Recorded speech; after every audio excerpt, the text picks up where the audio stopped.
Hello ladies and gentlemen, and welcome back to Dinozor Gaming, where we learn to be a better player. Today we're going to be watching a showcase match of this week's BM League Finals, which is going to be a Data Vault mirror between Qi'ra and Darth Vader. Data Vault, one of those bases that, while initial thoughts were negative, looks like it's shaping up to be one of the most popular decks. Turns out that extra 3 health matters a lot more than people realize, and having an extra 10 cards in your deck, not quite as much of a downside as you might think. Now, of course, both of these decks are very heavy late game ramp decks, so this might be a long game, which is why we're going to watch it at a bit of a faster pace. And now in a matchup, usually the first thing we do is take a look at who is the aggressor, who is the beatdown. And while usually a Darth Vader ramp Data Vault deck would be the slower control deck, in a matchup where you are against Vigilance Command, when you know that your opponent has bigger creatures, in Vigilance Command you have Avengers, you have Devastators, you have Annihilators, you have potentially Snoke, so much more. There is not much you can do to keep up with that late game. So instead, as the Darth Vader player, you're going to need to be the aggressor. You're going to need to put as much damage onto the base as fast as possible.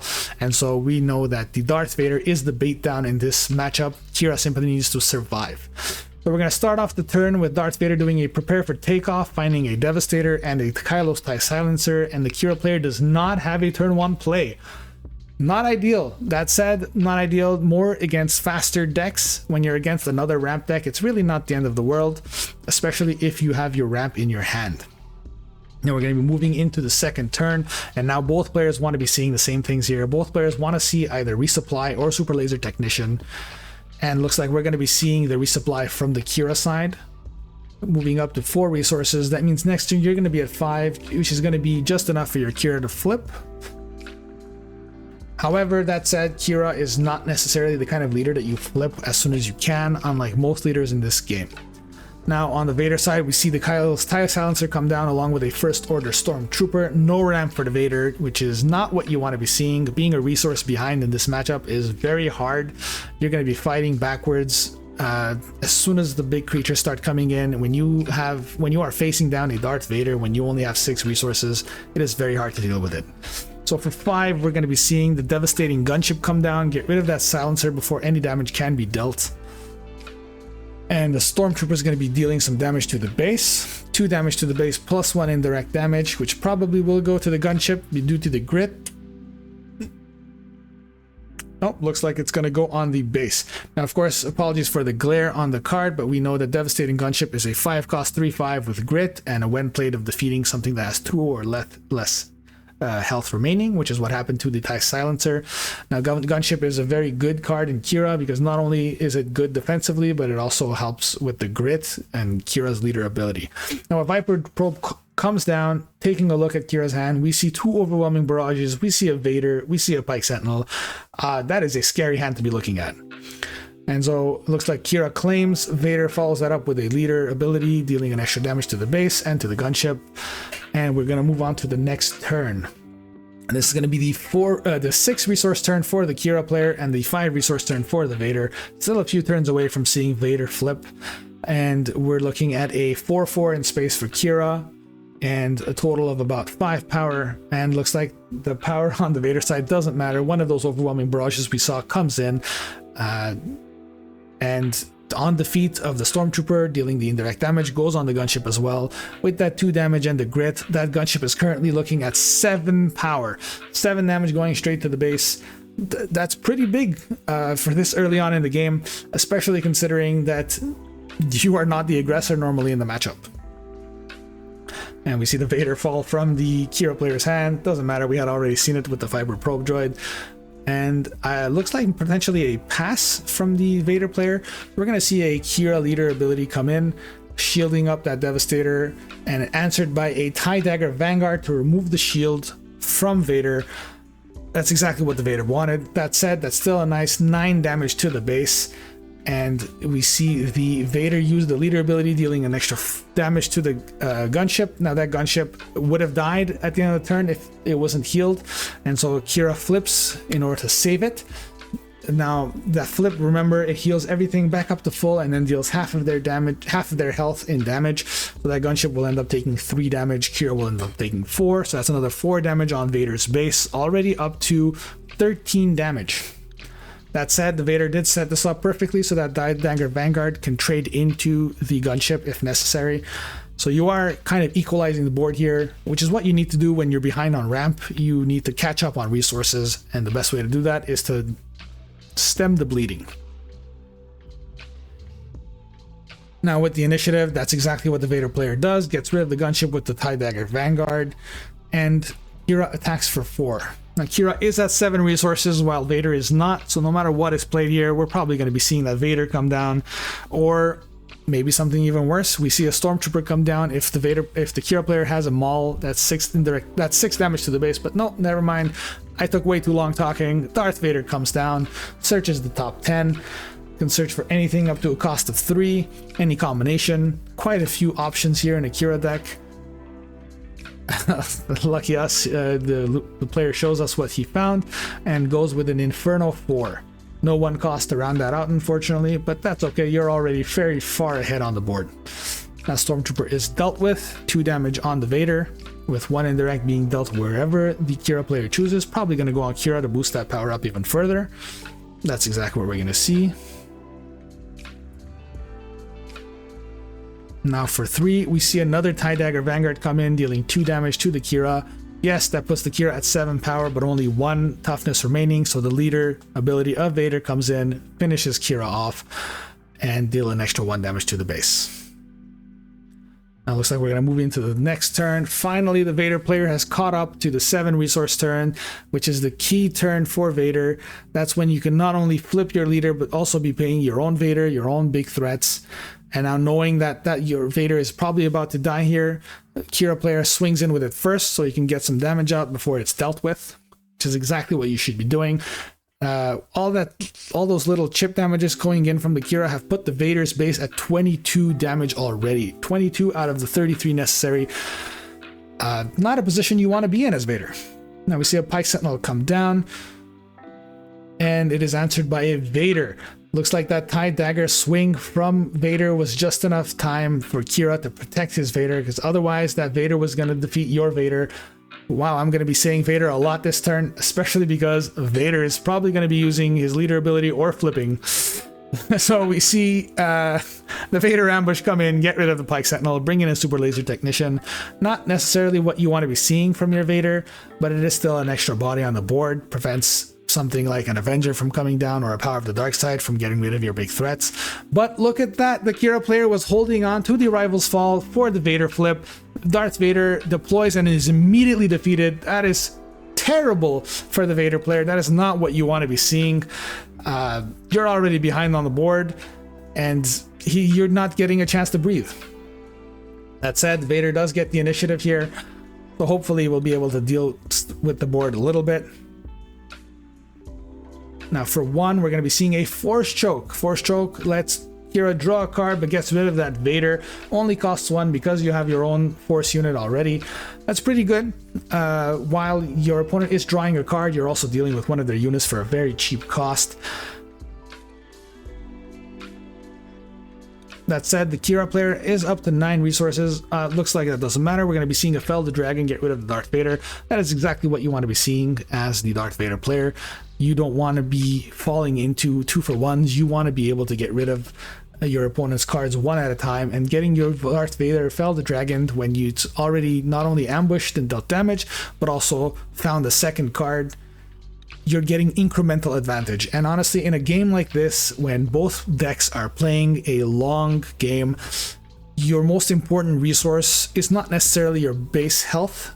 It is your value of cards, in that how many cards do you have, how much value, how much impact your cards have. That extra 1 or 2 cards makes such a huge difference. So every turn you want to be trying to go for the 2-for-1s. You want to be going for plays that will generate card advantage for you.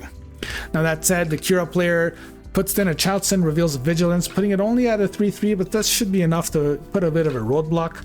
Answered by a Pirate Battle Tank, not a card you see very often, but it is a smuggle, so it's essentially drawing an extra card for the Vader player. Qi'ra gives a shield to the Chaotzen, putting it only at 1 health, but with a shield. Normally that would take 2 damage to get rid of. That said, we know that there is a Devastator in the Vader's hand. We saw it from turn 1. That Devastator could definitely come in, and that's exactly what we're going to be seeing. We see that 1 damage dealt to the Chaotzen, bypasses the shields, deals an extra 3 to the base as well. That is very clean. Good job to the Vader player who got rid of the board, but you did just walk into a super laser blast. You just got 3 for 1, and everything we just mentioned about incremental value completely out the window, and the board has been reset by Qi'ra.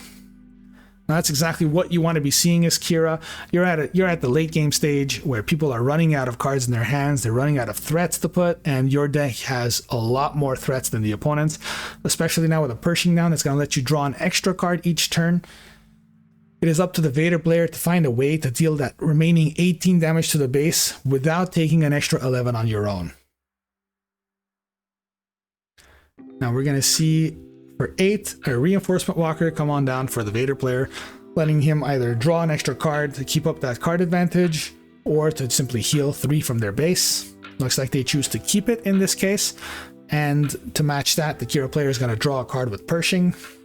And we're going to see a Sentinel played in space, and it's going to be answered by a no glory only results to get rid of the Reinforcement Walker, but that Reinforcement Walker already did what it was supposed to do. Pike Sentinel to close out the turn, and Vader keeps the initiative. Now at this point, going very late into the game, both players are past their 8 resources. We see Vader is currently at 11. Qi'ra is probably somewhere nearby. Let's see, we're looking at 3, 6, 9, 12 resources from the Qi'ra player. They are no longer locked by what they could play. We're going to be seeing an extra 3 damage go on to the Qi'ra's base. Pershing's going to draw an extra card, just getting more and more answers in their hand to counter whatever is played. A Salacious Crumb comes down for some light healing. That is good for the Vader player. You do need to slowly stabilize your health, but the Maul comes in, not only ambushing that Crumb, dealing 4 overwhelm, but also not taking any damage back because you're able to put that damage on another Underworld unit due to Maul's ability. And then we see the answer of a Devastator coming in, the biggest creature in probably both players' decks. Creature is an interesting word on my end, apologies. Biggest unit, 10/10 Sentinel in space, gets rid of them all, puts a threat on board, and with only 5 resources open, Qi'ra needs to be able to deal with that, otherwise that's going to be an extra 10 damage to your base. Now the base health is looking a bit more in the favor of Qi'ra, with 25 on Vader's base and only 18 on yours. But if you can't deal with that Devastator, which apparently you were not able to, the Darth Vader claims it and is going to be dealing an extra 10 damage to your base, putting you at 28. Suddenly your base health is your most valuable resource. Suddenly you're only 5 away from losing, and considering that you know your opponent's deck has quite a few reach cards such as the other Devastator or Ruthless Raider, you're finally on the back foot. You need to survive, especially considering you still need to do 6 damage to the base, and you currently don't have that on the board. Looks like Pershing is used to draw a card, hoping for an answer. Shows us that it is the Hylobon Enforcer, not what you want to be seeing.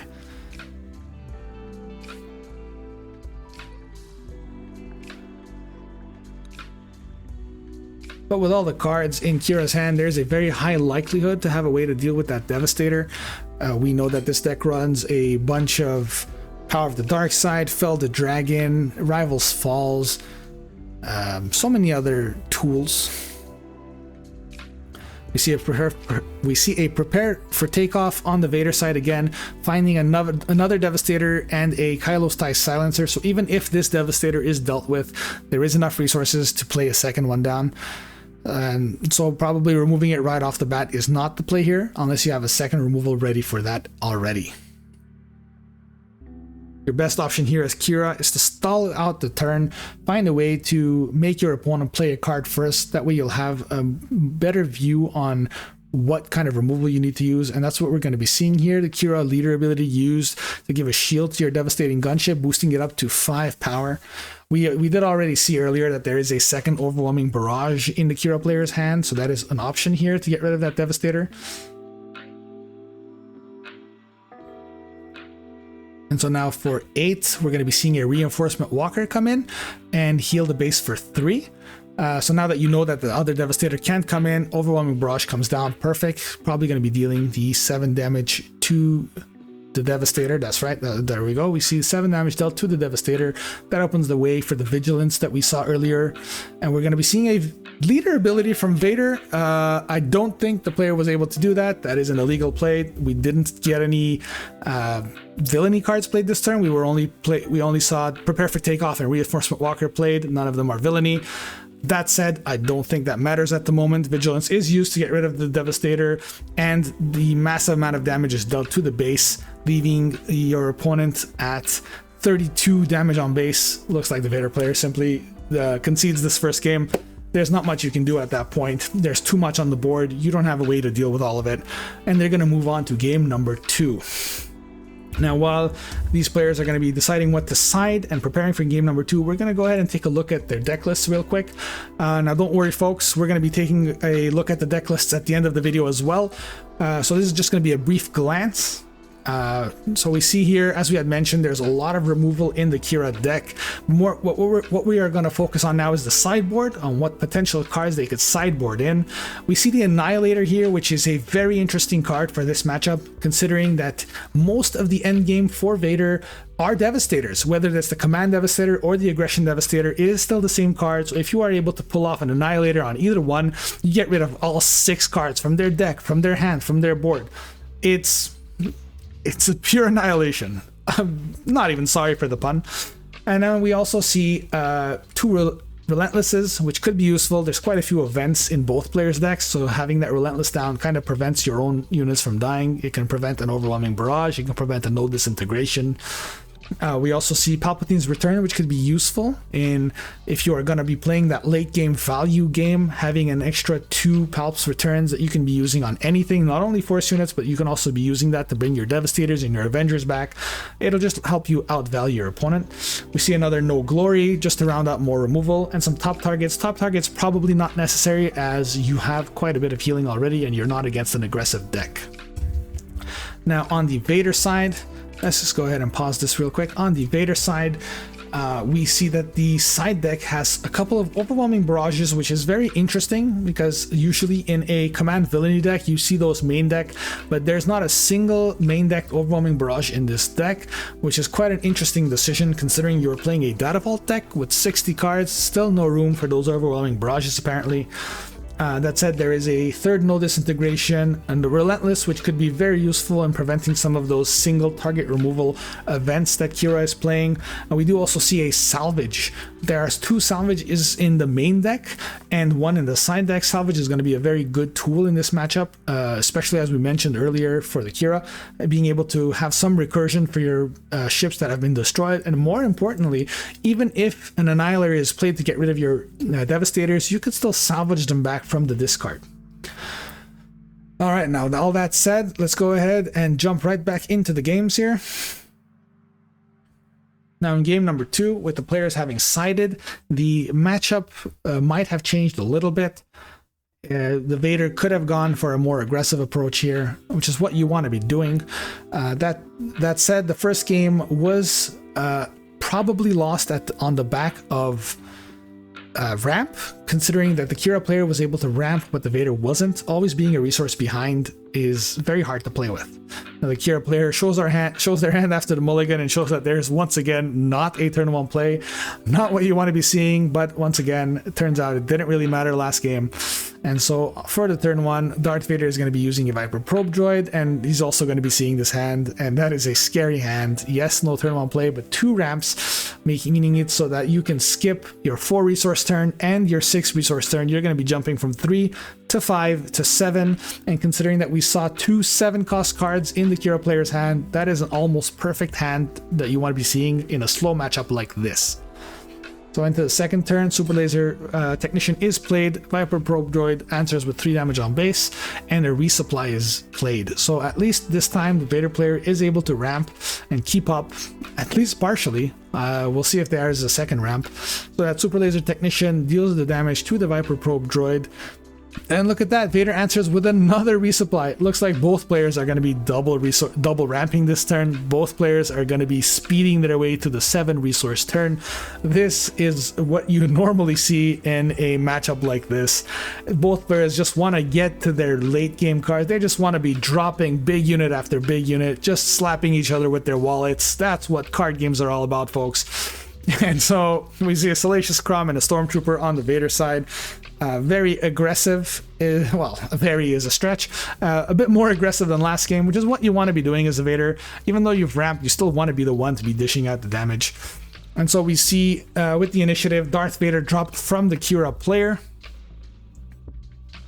Looking at the top 10, probably going to ambush into a unit here. If you ambush into the Stormtrooper, you save some damage on your base. However, that Salacious Crumb could be annoying and constantly bouncing back the hand. So the Salacious Crumb is probably the better option to ambush here. Base health is not that dangerous at the moment. And, oh, alright, there you go. Salacious Crumb is dealt with. Only 1 damage dealt to that Vader. Stormtrooper hits the base for 2 in the indirect damage, most likely going on to the Hylabon Enforcer, who has grit. Qi'ra simply claims initiative. And so Vader is going to be playing a pirate tank, battle tank, sentinel from their resources, saving some cards in your hand. But it is also the turn that your leader could flip up here. And considering that there is a sentinel in play, that's probably what you want to be seeing. Your opponent is tapped out. It cannot be defeated by a rival's fall right away. And so there you go. Vader comes out, deals 5 damage to base, and then extra 2 dealt to the Vader unit on the other side. Now we're going into the 8 resource turn. Of course, Qi'ra could have another Super Laser Blast. We did see that there are 3 of those in the main deck, but considering that both players currently have 3 units on board, probably not the right play here. Qi'ra still hasn't flipped though, and a flip here could deal quite a bit of damage to the Vader's board, especially if there's an overwhelming barrage to follow it up.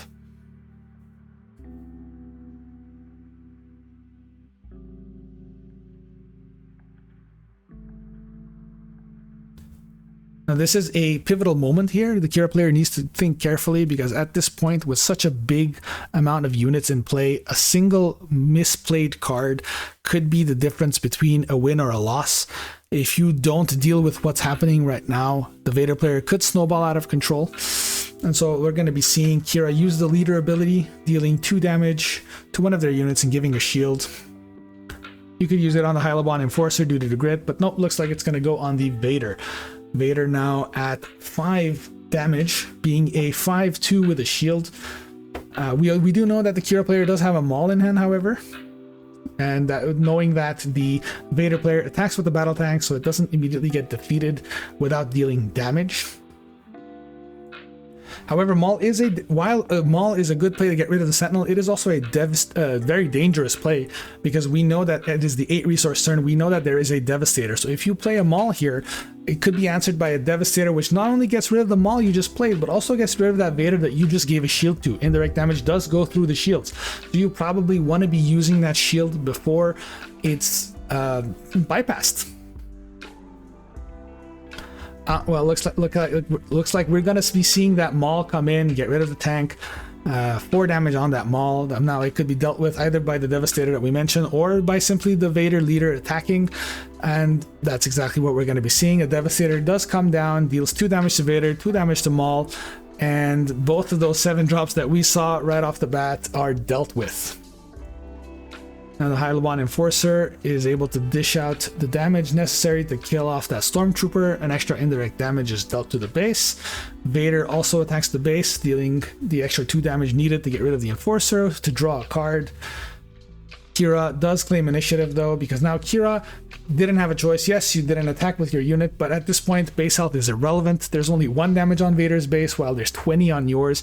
You need to be able to deal with this board, because if you don't have a Fell the Dragon or a Super Laser Blast or some other way to deal with this, you are taking 9 from the Devastator, putting you at 29, and that's already enough for the Vader to swing and kill you.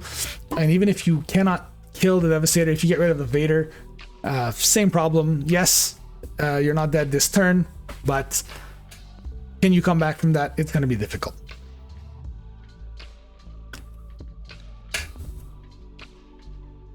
So we're going to be probably seeing some form of removal. That's right, we're going to be seeing 4 paid for Fell the Dragon to get rid of that Devastator. That still leaves you with probably 25 damage on your base. Only an extra 8 needs to be dealt. Pretty far behind as the Qi'ra player here. This is not where you want to be. Looks like the Darth Vader player did get the memo from the first game to be more aggressive. And of course, keeping up with the ramp is very helpful as well. A Relentless is played, making it so no other single target removal could be used. And Infernal Fort attacks into it to try and see what their top cards are and sees 2 events. And while both of those events would have been useful here, they are both put on the bottom because they do not deal with that Relentless. This is a very hard situation for the Qi'ra player. You can no longer even Super Laser Blast. You cannot use your other single target removal. The only way you can come back from this is by playing a Devastator. If you had one, you can get rid of the leader and put a Sentinel up, but it looks like the Qi'ra player says, nope, that's it. I cannot take this anymore. And they're going to move on to game number 3. This game is now tied up. All right, and we're back and we're going into game number 3, ladies and gentlemen. Now, we saw in both games that both players here desperately want to be seeing their ramp, so that is probably what they are considering here when they are mulliganing. Your turn 1 plays or your creatures or your units on board matter a lot less than getting your ramp, so you probably want to aggressively mulligan for it, and looks like that's what the Qi'ra player did. We see their hand here. There is no turn 1 play once more, but there is a resupply, which is what you want to be doing on turn 2. We'll see if the Vader player can actually find their own ramp. So we see a resupply played from Qi'ra going straight to 4 resources, and the Viper Probe Droid deals some damage, and it looks like no ramp from the Vader side, but instead we're going to be developing the board pretty heavily. We see another First Order Stormtrooper and the Kylo's TIE Silencer already displaying 8 damage on the board plus an indirect, basically 9 damage on the board. This needs to be dealt with pretty quickly. And we're going to be seeing another devastating gunship, a staple in Qi'ra's decks. Gets rid of that Viper Probe Droid, actually. Good choice. That way the gunship can definitely take out the silencer next turn if necessary. We're going to be seeing an extra 2 damage to the base, plus the extra indirect also dealt to the base. Silencer deals another 3. Qi'ra claims initiative, and Vader does have their own resupply. That's what you want to be seeing. Now the resources are tied up and the board is fairly even. There is 9 damage on Qi'ra's base, but that is such a low number that at the moment it doesn't matter too much. Now with the initiative here, Qi'ra could definitely just trade and kill that Kylo's TIE Silencer, but opts instead to use a Death Trooper to remove the Stormtrooper, take an extra 1 damage to the base. Kylo's TIE Silencer, knowing it's about to be defeated, deals the 3 damage to the base, and the gunship takes it out. It is answered by a resupply gunship, a resupply carrier, apologies, and that puts Vader at 7. That is an extra ramp for the Vader player. That is what you want to see, and now Vader can actually deploy, but it looks like they opt not to. Vader player simply claims here. But now the Vader player is a resource ahead, going into 8 resources when the Qi'ra player is only at 7. 4 damage is dealt to the base from that resupply carrier, putting that base already at 17 damage. Now the gunship has 3 damage on it, meaning it does have 6 power, can definitely trade with the resupply carrier. But is that what the Qi'ra player wants to be doing? Nope. Instead, we're going to be seeing 6 damage on the base. Looks like Qi'ra says it's time for me to turn the corner, be the aggressor. Either that or the Qi'ra player knows that they have other forms of removal in their hand. Now Darth Vader comes in, ambushes into the Death Trooper, and brings out a TIE Dagger Vanguard, which with the on-played gets rid of the gunship. That is a very good play. Dealing with two units on the board in 1 action, that's what you want to be seeing, especially considering you still haven't deployed your leader. Neither player has deployed their leader. Now the Super Laser Technician attacks into the Darth Vader, knowing that it's probably going to be defeated anyways with the leader ability. Might as well get the damage while you can. And so the leader ability is played. You have to be doing 1 damage to a unit, any unit, so it looks like we're going to be doing it to the resupply carrier and to the base. Now, Qi'ra still hasn't played anything this turn, still has 8 resources open due to the Super Laser Technician, and that's exactly it. We're going to be seeing a Super Laser Blast. wiping out that board. Even though you still have 18 damage on your base, at least you have a little bit of breathing room. And once again, you can definitely use your leader whenever you want. Probably saving the Qi'ra deploy for when Vader deploys. It looks like the Vader player passes and Qi'ra simply takes initiative. Now at this point in the game, this late, knowing each other's decks, it's very often leads to a game of chicken where neither player wants to develop their big threat first, because whoever plays their biggest unit first and gets it dealt with by the other player's unit usually is behind. So you want your opponent to always play their threats first. And so we see a Stormtrooper come down, which is dealt with a Maul. Maul not only gets rid of the unit, but also deals 6 overwhelm. Not exactly evening out the base health, but at least putting Vader at 12. We're going to be seeing what the Vader does to answer that.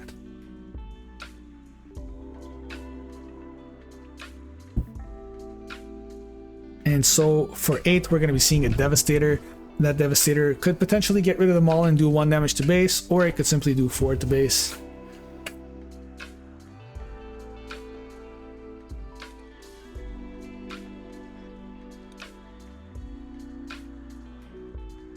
And it looks like it's going to be 4 to base, putting that Qi'ra player up to 22 damage on base.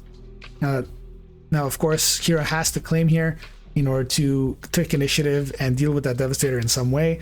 And taking that advantage, the Vader player deploys, dishing out an extra 5 damage to the base and 2 damage to the Maul, already at 27 damage on Qi'ra's base. That's very dangerous, because now at this point, if you don't have a Super Laser Blast or some way to deal with both of these units, you're looking at 9 damage to the base, which is enough to destroy you. A Devastator with help. It looks like we're going to be seeing an Avenger instead. An Avenger for 9 deals with the Devastator. That Vader is still in play though. With that Vader, if that Vader attacks base here, which is probably what's going to happen, not only does it deal the 5 damage, putting you at 32, but it also deals with your Maul unit. Yeah, now 1 damage off from the base. And looks like Qi'ra finally deploys, deals 4 damage to the Avenger, 4 damage to herself rather, and 4 damage to the Vader. And we're going to be seeing another Vader come in. And of course, the Vader bros enough to take over the board and probably close out this game here. And that's right, we're going to be bringing in a 3-2 Sentinel as well, just in case. Now the only viable play left for the Qi'ra player here is to claim and hope for a Super Laser Blast. And it looks like that's exactly what happens. The Qi'ra player claims.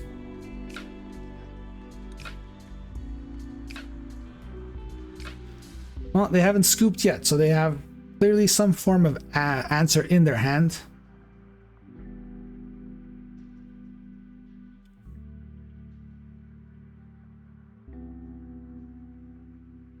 We're going to be seeing a Vigilance that deals with the Darth Vader, killing it, restoring 5 from the base, and then a Devastator is played.